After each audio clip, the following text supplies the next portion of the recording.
have our panelist, number 3, who has taken on the monumental task of doing 2-in-1, basically. We gave double time to this particular role because there's so much involved in being a Zoom host and being an effective Zoom host. People get paid professionally to do what Kyle is doing right now. I get paid professionally to do what Kyle's doing right now. We're not paying Kyle though. Not yet. But I suppose you could if you negotiated well enough. We might do a whole other topic on negotiation. That's a new Nerd Masters meeting, perhaps. Anyway, off the topic. Our hero of tonight, who's taken on a 20-minute presentation on being a Zoom host, is our very own John Stopchick, who is an excellent nerd, I must say. Planning, setting up, and running a meeting can be tough. Whether you're navigating, scheduling a meeting, monitoring who is attending, or managing who is on screen, it can be a daunting task. Today, John is going to take us through the ins and outs of Zoom so that you can be ready to run your meetings. Please welcome John with Using Zoom. Thank you, James. And you do me too much justice, although I do agree that working on Zoom is quite a challenge. I'd like to open with a poignant note. An Englishman, a Frenchman, a Spaniard, and a Dutchman are all on a Zoom call. The 4 men on the call with their boss, the boss asks, "Can you see me?" And they respond, "Yes, we see, yeah." Everything before that moment in a Zoom call is what I want to talk about today. Merlin gave us some great feedback on the interactions, including the prep, and there's a lot to consider. Today, I'll be taking you through, like I said, those moments beforehand, the setting up the scheduled meeting, the features of Zoom, using it so you're familiar enough that when you dive in, you can feel like one of the many professionals we have in this collection of eclectic nerds we have here today. The first thing I'd like to do is actually start simple. I'd like to actually share my screen so I can show some screenshots, because unfortunately I can't show certain Zoom controls directly. Let me know if you can see my screen. We'll pick screen number 1. You should see at this moment a whole bunch of stuff. Right now we see John Stopchick with a couple of squares in the middle, white squares. Perfect. Chat and participants. Well, excellent, thank you. The first thing is, let's take a look here at Zoom itself. And by Zoom, I mean the Zoom website, zoom.us, Zoom Us. I feel like there's a pun there, but I'm not quite clever enough to put it together. When you go to Zoom, you end up at a website that looks something like, well, actually, in fact, it looks more like this, because I mixed up all my tabs. You get this website, and if you've already logged in, you'll have a My Account option. I'm only pointing this out so that when you get on here, you know that your My Account area is where you want to land when you start to configure a Zoom meeting. I have a free account. If you ever want to do a Zoom meeting more than 40 minutes and host said meeting, you'll want to sign up for a paid account. I don't believe that will have any bearing on the navigation of these controls, and where it does, I've taken some screenshots to make life a little bit easier. The first features I want to talk about when you set up a Zoom meeting is a part of the whole planning process. You want to make sure that, that you have a meeting scheduled ahead of time. You can host a meeting dynamically. I could come over here and say, let's host a meeting with video on or off. And that would be great if you're trying to do an impromptu meeting, but most of the time you want to schedule something. Here on the top right corner of the screen, you can actually schedule a meeting right from the get-go.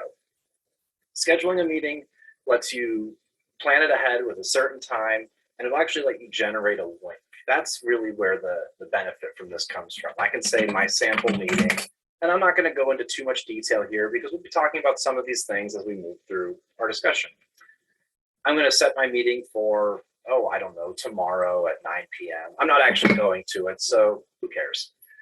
And we'll say it's an hour, but although I set it to an hour, it's only limited to 40 minutes. It will cut you off. In fact, that is the best way to cut a meeting short. And if you're in my field where you're working with programmers, you're constantly having these long meetings that get drawn out forever. I think that 40-minute cutoff is a great feature and not issue, frankly. As you can see, you can set things like a passcode, a waiting room, and we'll come back to these. We'll talk about these things a little bit more. But just knowing they're here is something I want to highlight. So we're going to go ahead. We're going to save our new scheduled meeting. And you can see I've scheduled a meeting for December 2nd, and it gives you all these options to do a Google Calendar invite, a Yahoo Calendar invite, really great stuff. And then the passcode you can share with everybody, or you can just directly provide them the link. If you just give them the passcode, then you'll want to give them the meeting ID, and then folks can use that ID and passcode to log in. The invite link is built in with the password, so if you give that to people, make sure to very specifically highlight, don't share it with the rest of the world.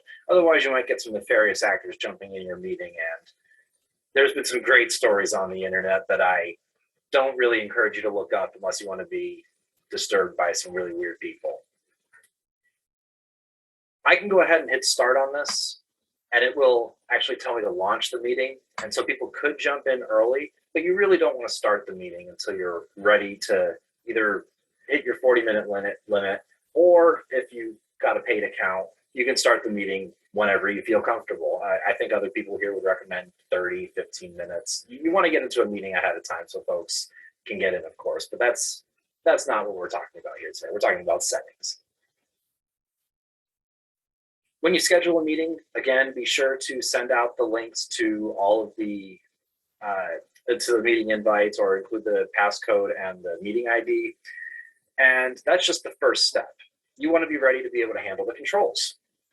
So let's talk about some of the more basic things. Let's talk about muting users. When you set up your meeting, I mentioned earlier that you can actually go ahead and say, I want to have the users come in and be muted when they come in, or have them be in a waiting room. These settings are distributed throughout the application. I'm going to go ahead and share my screen, and you can see here, once you as a host have jumped into a meeting, you have a participants window. Some of you probably see this right now, though you may not see all these extra buttons.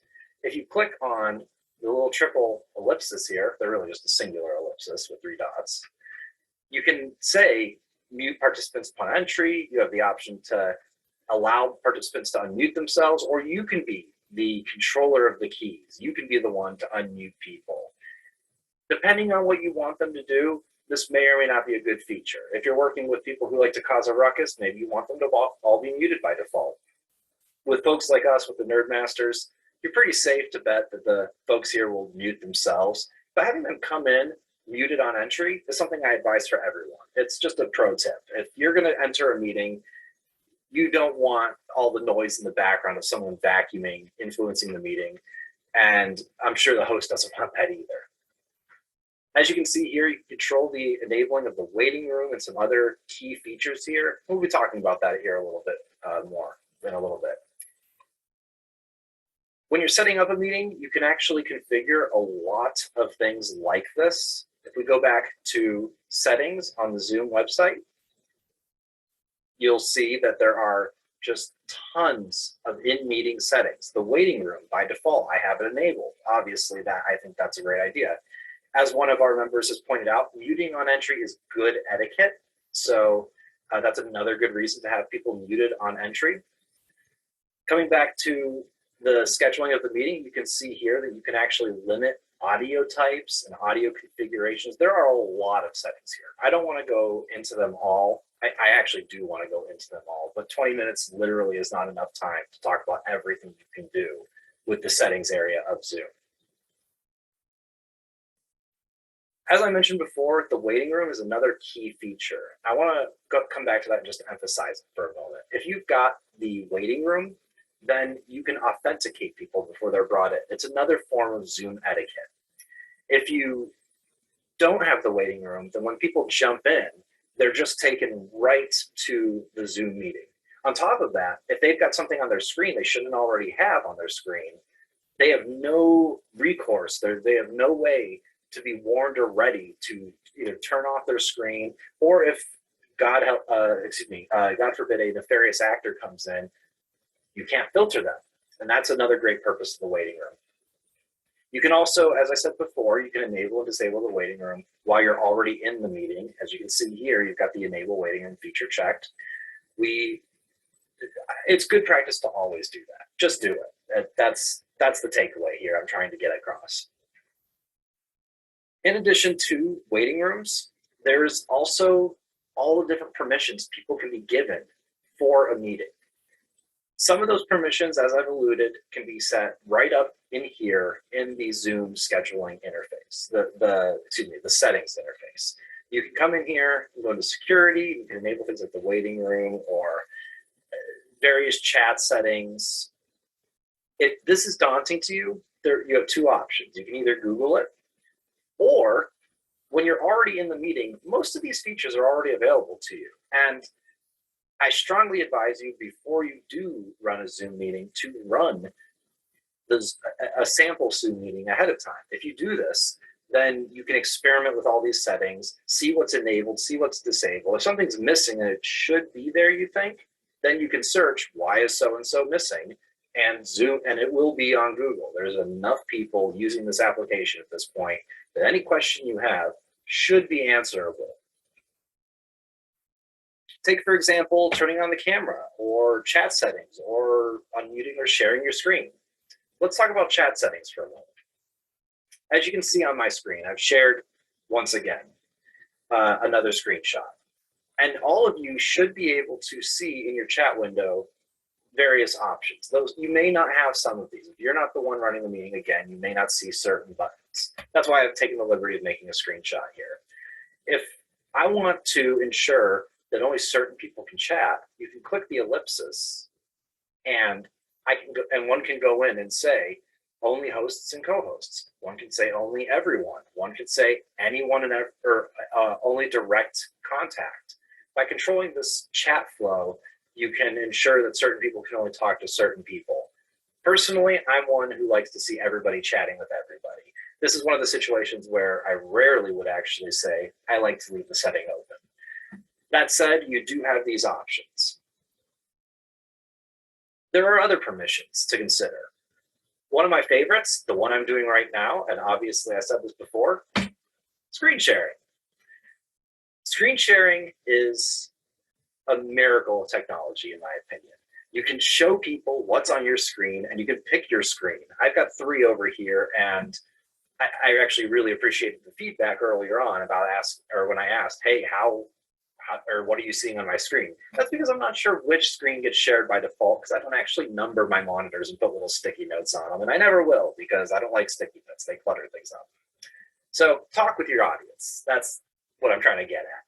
With that said, as you can see here, if you're the one running the Zoom session, you can in fact come down to the bottom and say share screen.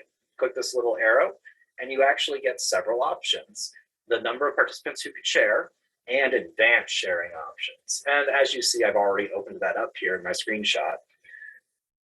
And you can say who can share. Maybe you only want the hosts to share. Maybe you only want all participants, or excuse me, maybe you do want all participants to share. That said, you can also control who can override it. Obviously, you only want the host to be able to override. These are the default settings, in fact.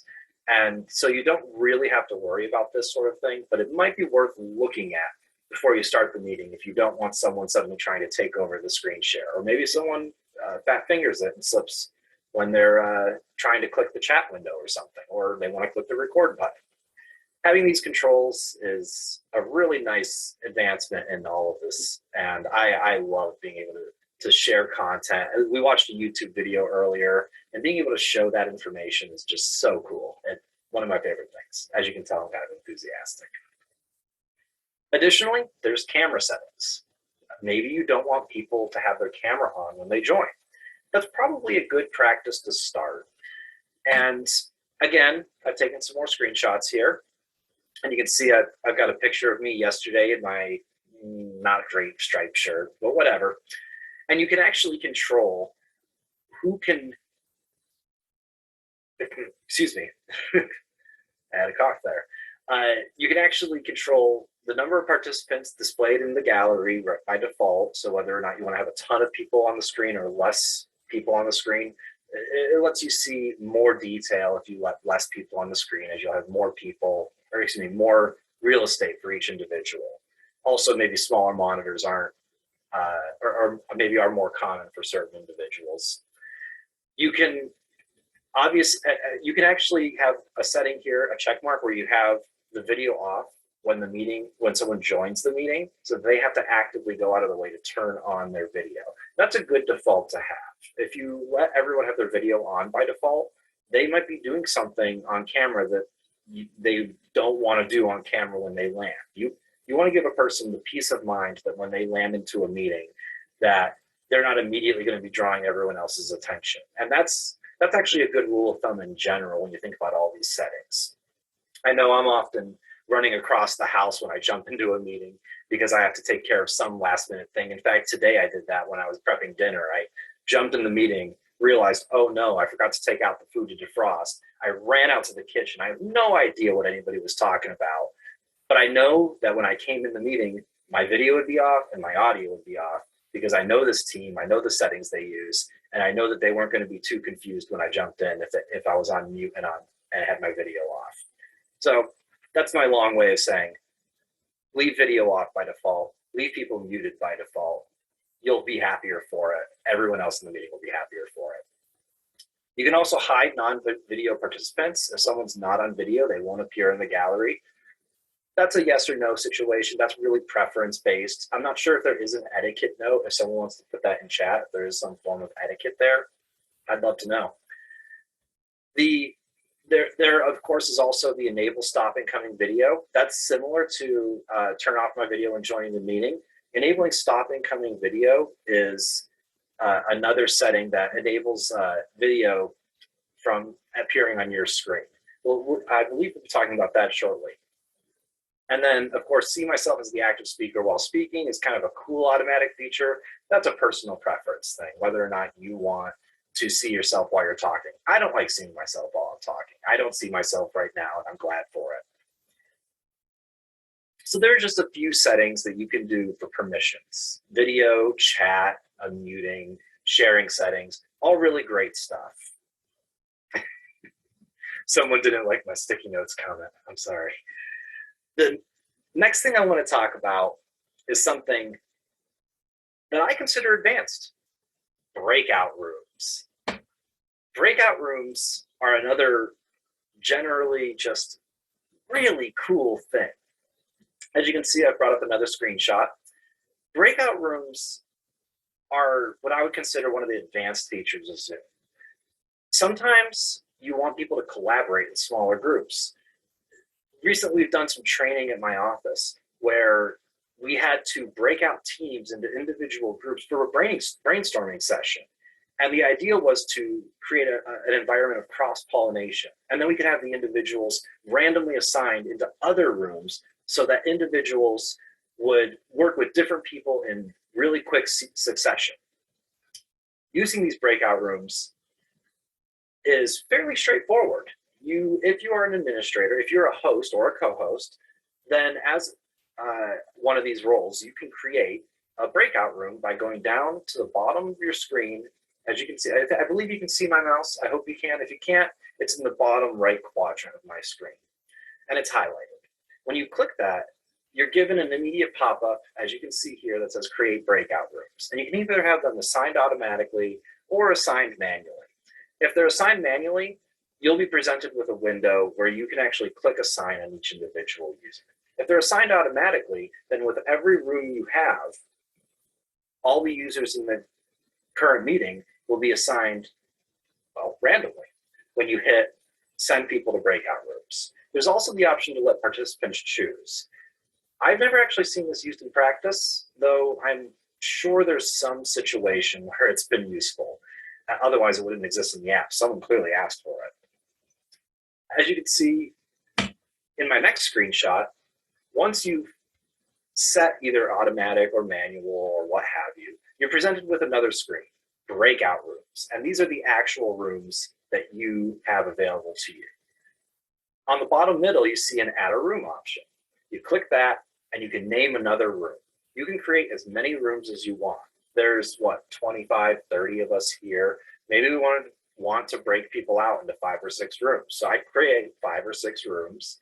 And then if I selected automatically, if I selected assign users automatically, I would just click open all rooms and everyone would be assigned. And you'd have 5 or 6 people in each room, depending on the math. If you set assign manually, you get this little button here on the top or on the right side of each room, and you can click assign and select people from a list. It's fairly straightforward. It's a checklist. I didn't add a screenshot for that. If you don't feel comfortable with checklists, then why are you on a computer? That said, breakout rooms are pretty amazing to have and a great feature. And as co-hosts and hosts can use them. I would definitely advise them for fun activities and getting creative.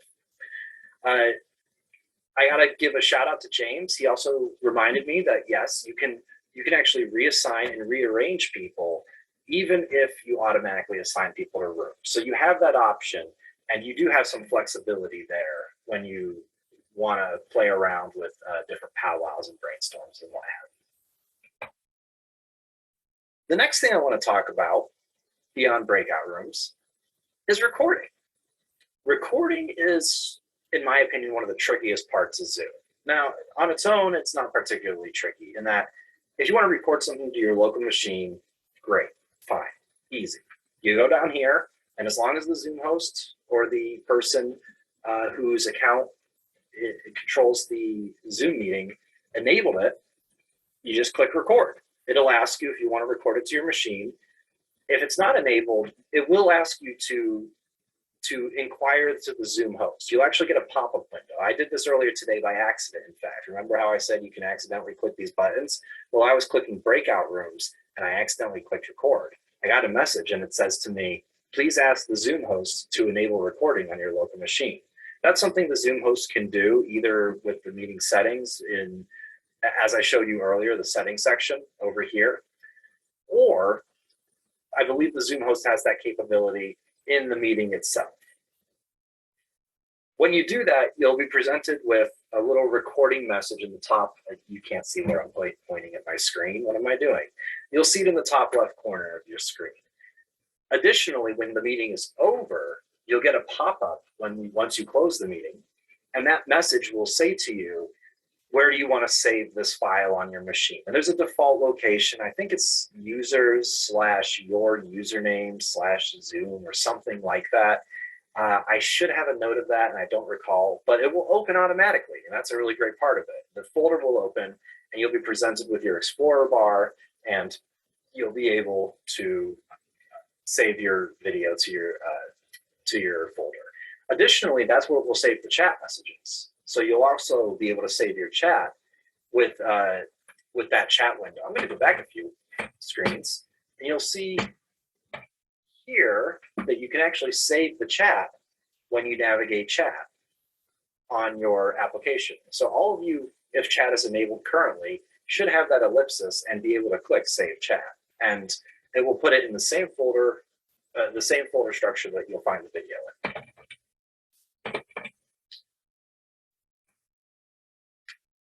The next thing I want to talk about, and another great feature that we use here all the time, spotlighting. Well, we also use the pinning feature, but same principle. Spotlighting a user is the idea of having one person that can, spotlighting it allows you to highlight individual users. A great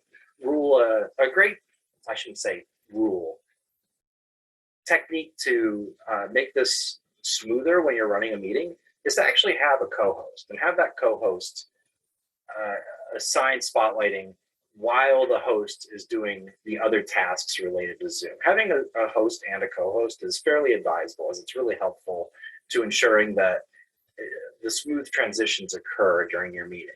One person juggling everything is a bit of a task. You can also have that same person de-spotlight them, and it just keeps things tight, as I like to say. Oh, did I scoop around to 8? Record. Excuse me. I'm trying to move forward.